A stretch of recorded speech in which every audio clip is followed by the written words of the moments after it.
जनसंवाद न्यूज, सत्य आणि विश्वासाची बातमी। या विधानसभेच्या लढ्यामध्ये भरतजी सोनवणे, दिलीप दाखिंकडे, दिलीप आहे का नाही आपला, मी या ठिकाणी आवर्जून सगळ्यांचं इकडे स्वागत करतो, आपल्या सगळ्यांचा धन्यवाद देतो। आज या विधानसभेमध्ये मोठ्या प्रमाणात आपण सगळे लढत होतो आणि या पूर्ण 18 विधानसभेमध्ये आपण जर बघितलं असेल तर या कल्याण पूर्वमध्ये राष्ट्रीय पातळीवरचे सगळे पदाधिकारी नेते या ठिकाणी आले होते आणि एकीकडे आपण अपक्ष म्हणून आपले सामान्य माणसं आपण सगळे लढत होतो। ही आपली मोठी जीत आहे। एका अपक्षाला हरवायला देशाच्या पातळीवरचे नेते या ठिकाणी येत होते। गोव्याचा मंत्री तर ठाण माणूस 1 महिन्यापासून बसला होता। ही आपली जीत आहे। मी आपल्याला एवढंच सांगायसाठी सगळ्यांना बोलवलं की रोज कार्यालयामध्ये प्रत्येक माझी माय भगिनी असेल, मित्र परिवार असेल, कोण ना कोण येऊन आपला हमारडा फोडतो, डोळ्यामध्ये अश्रू काढतोय। मला एवढंच बोलायचं आहे तुम्हाला की जेव्हा मला 6 गोळ्या लागल्या होत्या ना, तुम्ही माझे व्हिडिओ बघा, माझ्या डोळ्यात अश्रू नव्हतं, पण तुमचे अश्रू बघून मी खचून जातोय आणि माझ्या डोळ्यात अश्रू येत आहेत। त्यामुळे आपल्याला माहिती असेल, बाळासाहेब ठाकरे नेहमी म्हणायचे, लढायचं नाही, रडायचं नाही, लढायचं। आपण सगळे लढाऊ प्रवृत्तीचे आहात, त्यामुळे आपल्याला आपला लढा हा लक्षात ठेवा। हारणं जिंकणं नसतं, लढणं महत्त्वाचं असतं। आपण लढणारे लोक आहोत। मी कालच सगळ्यांना पत्र लिहिलं की म्हणतात ना, अपयश यशाची पहिली पायरी आहे। मी अपयश मानत नाही, आपण लढलोय आणि लढणारा माणूस कधी हरत नाही।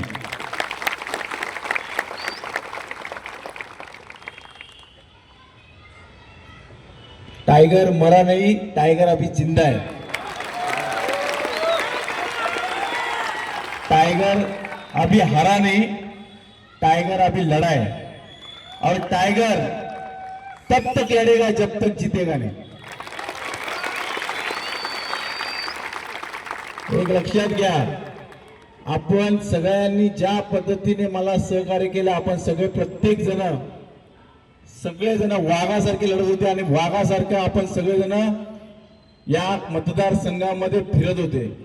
अरे किती पोलिसांनी आपल्याला तडीपार केले, नोटिसा दिल्या, कोणाचं घर तोडतो बोलले, कोणाला घरामधून बाहेर निघलं तर त्याला तडीपार करू, किती दडपशाही, कोणाला मारायचे धमक्या, कोणाला कामावरून काढायच्या धमक्या, कोणालाच माझ्या कार्यकर्त्यांनी भीक घातली नाही। ही श्रीमंती मी कमवलेली आहे।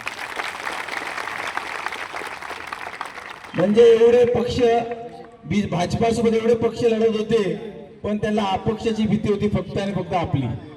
ही दहशत आपल्या कल्याणपुराची पूर्ण महाराष्ट्रापर्यंत पोहोचलेली आहे। आपल्याला सांगतो, ही मतं बघून 55,108 राष्ट्रीय पातळीचे पदाधिकारी मला फोन करतात कालपासून। हे काय कमी आहे का? आणि येणाऱ्या काळामध्ये काही दिवसातच मी आपल्या सगळ्यांच्या मनासारखा निर्णय घेणार आहे, आपल्या सगळ्यांच्या हितासाठी निर्णय घेणार आहे, जेणेकरून या कल्याणपुरेची सुधारणा होईल, या कल्याणपुरेचा विकास होईल। आपल्याला एवढंच सांगेल की ही जी आपली मेहनत, आपली तळमळामधून केलेली परिश्रम, आपण केलेले एवढं या कल्याणपुरेमध्ये रण फिरलात बिना पैशाचे, अनेकांनी करोडो रुपये टाकले, मतदार लोकांना विकत घेण्याचा प्रयत्न केला, आपल्या कार्यकर्त्यांना विकत घेण्याचा प्रयत्न केला। तुम्हाला सांगतो, त्या भाजपाला 40,000पासून सुरुवात करावी लागली, आपल्याला शून्यापासून सुरुवात करावी लागली आणि शून्यापासून आपण 55,000 पर्यंत आपण मजल मारली। त्यामुळे प्रत्येकाने आपली दहशत घेतलेली राहिली। आपल्यासोबत जे काही नगरसेवक आले नाही, जे आपले मित्र परिवारासारखे होते, त्यांनी वेळेवरती दगा दिला, त्यांना एवढंच सांगेल की अच्छे ने अच्छा कहा, हमें बुरे ने बुरा कहा, अच्छे ने अच्छा कहा, हमें बुरे ने बुरा कहा। जिसको जितनी जरूरत थी मेरी उसने उतना पहचाना मुझे. आमची काहीच नाराजी नाही कोणावरतीच, कोणीच नाराज तुमच्यावरती नाही. एवढंच सांगेल की तुमच्या पळकुट्यांपेक्षा हे वाघ मला महत्वाचे आता आजपासून. मी तुमच्यासाठी शेवटपर्यंत, शेवटच्या श्वासापर्यंत प्रत्येकाला सांगतो इथे जेवढे आहेत त्यांना, तुमच्या शेवटच्या, माझ्या शेवटच्या श्वासापर्यंत तुमची साथ सोडणार नाही. आणि अरे एवढी लाचारी माझ्या आयुष्यात बघितली नाही. जिंकल्यानंतर स्वतःच्याच कार्यकर्त्यांना 4-4 चौकामध्ये घेऊन जावं लागलं आणि फटाके फोडावे लागले. भाड्याने माणसं आणायला लागले प्रचारामध्ये. ही लाचारी त्यांची. लाडक्या बहिणींचा आपला फायदा घेतला. प्रत्येक पडद्याआड, पडद्याआड षडयंत्र, दडपशाही, हुकुमशाही, पैसा, सगळ्या गोष्टी वापरून त्यांनी हा विजय मिळवला. ह्याला विजय म्हणता येणार नाही. हा खरा विजय आपला आहे.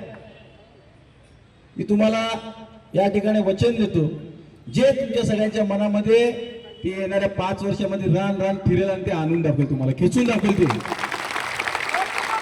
आपल्या सगळ्यांच्या या ताकदीला मी दाद देतो की आपण जी मला ताकद दिलात तिला कुठे सैल जाऊ देणार नाही. तिची मूठ अजून आवळत राहील. त्यामुळे आपण सगळ्यांनी निश्चिंत राहावा. आपला विजय हा रोजचा विजय आहे. रोज आपण काय ना काय आपण लोकांची मदत करणार आहोत. आपल्या जेवढे पण कार्यकर्त्यांनी माझ्यावरती जो विश्वास टाकला त्या विश्वासाला तडा देणार नाही. मला अजून सुद्धा असं वाटतं की मी स्वप्नात आहे की एवढी माणसं बघतोय की एका फोनवरती एवढी लोक आले, एका मेसेजवर. पत्रकारांना विनंती, अरे तुम्हाला मैदान नाही, तुम्हाला हॉल लागतात. हॉल, तुम्हाला हॉल आणि हॉटेल लागतात मिटिंगसाठी. असे मैदानात एवढे लोक जमवून दाखवा, मग तुमची खरी जीत मानू आम्ही. आणि जे पण आज माझ्या कार्यकर्त्याला दवाचण्याचा प्रयत्न करत असतील, घाबरवण्याचा प्रयत्न करत असतील, त्यांना एवढंच सांगेल, करायला जवाब मिळेल. आणि ईद का जवाब पत्थर में मिलेगा. माझी पार्श्वभूमी पण तुम्ही दाखवली लोकांना, तीच पार्श्वभूमी माझी लक्षात ठेवा. हे गुंडेगिरी सुंडेगिरी ते आमच्या नादाला लागू नका. एकाला पण सोडणार नाही. माझ्या कार्यकर्त्याला खरोष्ट आलेला सोडणार नाही. तुम्हाला आव्हान देतो. आणि त्याचे सोशल मीडियावरती चटरपटर जे बकबक करतात अशा लोकांना आम्ही भीक घालत नाही. तुमच्यामध्ये दम असेल ना, तुमच्यामध्ये दम असेल ना, या समोर या, 2 हात करा. अरे तुम्ही बेसावध असताना हत्यार घेऊन तुम्ही माझ्यावरती हल्ला करता. अरे हत्यार तुझ्या हातात पण दे, माझ्या हातात पण दे, आणि मैदान तू ठरव. आणि त्या ठिकाणी बघू कोणामध्ये किती दम आहे. चॅलेंज देतो, चॅलेंज. एका फायटीत जर तुला खालती नाही जमिनीत वाढला ना, महेश गायकवाड नाही.